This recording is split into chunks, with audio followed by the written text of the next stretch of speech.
గుర్రంకొండలో ప్రేమికుల దినోత్సవం రోజు అమానుష ఘటన చోటు చేసుకుంది. పారంపల్లికి చెందిన గౌతమిపై మదనపల్లె అమ్మ చెరువు మిట్టకు చెందిన గణేష్ యాసిడ్ దాడి చేశాడు. తలపై కత్తితో దాడి చేసి మొహంపై యాసిడ్ పోశాడు. వెంటనే స్పందించిన స్థానికులు యువతిని హుటాహుటిన మదనపల్లె ప్రభుత్వ ఆసుపత్రికి తరలించారు.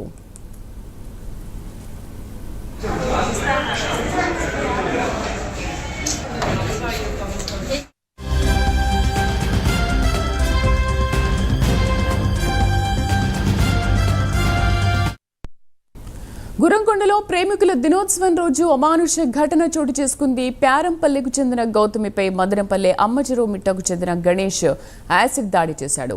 తలపై కత్తితో దాడి చేసి మొహంపై యాసిడ్ పోశాడు. వెంటనే స్పందించిన స్థానికులు యువతిని హుటాహుటిన మదనపల్లె ప్రభుత్వ ఆసుపత్రికి తరలించారు. మా కరెస్పాండెంట్ రవివర్మ పూర్తి సమాచారాన్ని లైవ్ లో అందిస్తారు.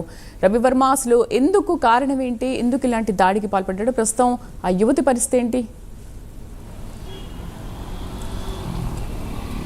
శ్రీదేవి, గుర్రంకొండ అమ్మపల్లి చెరువులో ఉన్నటువంటి గణేషు, అలాగే పారంపల్లికి చెందినటువంటి జనార్దన్ కూతురు, 27 సంవత్సరాల కూతురు, ఇద్దరు లవర్స్గా ఉన్నారు. గౌతమి అమ్మాయి పేరు. ఇద్దరు దాదాపు 3 ఏళ్ళుగా ప్రేమికులుగా ఉంటున్నారు. డిగ్రీ పూర్తయింది. డిగ్రీ చదివేటప్పుడు వీళ్ళిద్దరూ పరిచయం అయ్యి ప్రేమికులుగా, అంటే ఒకరినొకరు ఇష్టపడి ప్రేమికులుగా వ్యవహరిస్తున్నారు. అయితే డిగ్రీ పూర్తయిన పిదప గౌతమి కదిరి మార్గంలోనే ఒక బ్యూటీ పార్లర్ను నిర్వహిస్తూ ఉంది. మదనపల్లిలోనే బ్యూటీ పార్లర్ నిర్వహిస్తూ ఉంది. అయితే ఇటీవల కాలంలో తల్లిదండ్రులు కూతురికి పెళ్లి చేయాలని చెప్పి నిర్ణయించారు. ఆ మేరకు తల్లిదండ్రులు చెప్పిన అబ్బాయిని పెళ్లి చేసుకునేందుకు ఇష్టపడింది. అంటే పీలేరుకి చెందినటువంటి శ్రీకాంత్ అనే అబ్బాయికి ఈ నెల 27వ తేదీన, ఫిబ్రవరి 7వ తేదీన నిశ్చితార్థమైంది. ఏప్రిల్ 29వ తేదీ పెళ్లి జరిగేలా పెద్దలు అయితే నిశ్చయించారు. అయితే పెద్దల అంగీకారంతో పెళ్లి నిశ్చయం అయిన నేపథ్యంలో ఇన్నాళ్ళు నాతో ఫ్రెండ్స్తో, అంటే ఈ ప్రేమికులుగా ఉన్నటువంటి గౌతమి తనను కాదని పెద్దలు కుదిర్చిన ఇష్టపడి పెళ్లి చేసుకుంటామని చెప్పే భావన, కసితో ప్రియుడు గౌతమిపై యాసిడ్ దాడికి పాల్పడ్డాడు. ప్రధానంగా తలపై కత్తితో దాడి చేసి ముఖంపై యాసిడ్ చిమ్మాడు.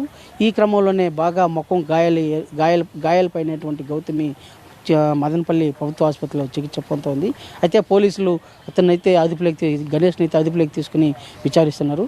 అంటే ఒకే కారణం, తనను కాదని ఇతన్ని, అంటే పెద్దలు కుదిర్చిన సంబంధాన్ని అంగీకరించి పెళ్లి చేసుకోవడం ఎంతవరకు సబబు అనే కారణంతోనే తాను ఈ హత్యా ప్రయత్నానికి చేశానని చెప్పేసి గణేష్ అయితే పోలీసులకైతే స్పష్టమైన వాంగ్మూలం ఇచ్చారు. అయితే ఇలాంటి ఘటనలు పునరావృతం అవుతున్నాయి. మదనపల్లిలో ఇలాంటి ఘటనలు ఇదివల్ల కూడా జరిగిన ఘటనల నేపథ్యంలోనే పోలీసులు కూడా ఇలాంటి వాటి పట్ల కఠినంగా వ్యవహరించాలని చెప్పేసి స్థానికులందరూ కూడా పేర్కొంటున్నారు. అయితే అంటే ఫిబ్రవరి 14 ప్రేమికుల దినోత్సవం రోజున ఇలాంటి ఘటన జరగడం చాలా అమానుషంగా భావిస్తున్నారు. పోలీసులు సైతం ఇతని పట్ల కఠినంగా వ్యవహరించాలి.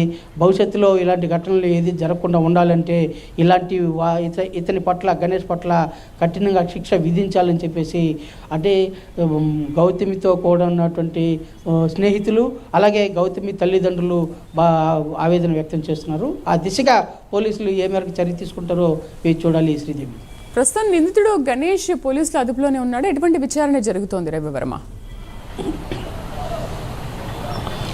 ఈ ఇన్సిడెంట్ జరిగిన వెంటనే స్థానికులు కూడా ఉన్నటువంటి గుర్తించి గణేష్ని అదుపులోకి తీసుకుని పోలీసులకు అప్పగించారు. పోలీసులు అయితే గణేష్ని విచారిస్తున్నారు.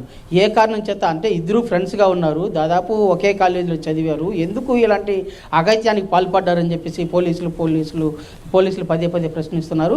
ఈ క్రమంలోనే గణేష్ ఒకే కారణం చెప్తున్నాడు, తనను కాదని, ఇన్నాళ్ళు మేము 3 ఏళ్ళుగా ప్రేమించుకుంటున్నాము, తనను కాదని చెప్పి పెద్దలు కుదిర్చిన సంబంధానికి ఇవాళ పెళ్లికి ఒప్పుకోవడం ఎంతవరకు సమంజసము, తనకు ఇష్టం, అంటే తాను ఇన్నాళ్ళు ప్రేమించినటువంటి యువకుడిని కాదని చెప్పి తల్లిదండ్రులు కుదిర్చిన పెళ్లి చేసుకోవడంతో అతను ఒక్కసారిగా నిగ్గాంతపోయి తనకు దక్కంది వేరే వాళ్ళకి దక్కకూడదు అనే భావంతో అతి దారుణంగా ప్రవర్తించాడని చెప్పే విధానం పోలీసుల విచారణలో స్పష్టమైంది. దీనికి సంబంధించి కేసు నమోదు చేసి విచారణ అయితే చేశారు. మరింత లోతుగా పోలీసులు అయితే విచారిస్తున్నారు. శ్రీదేవి.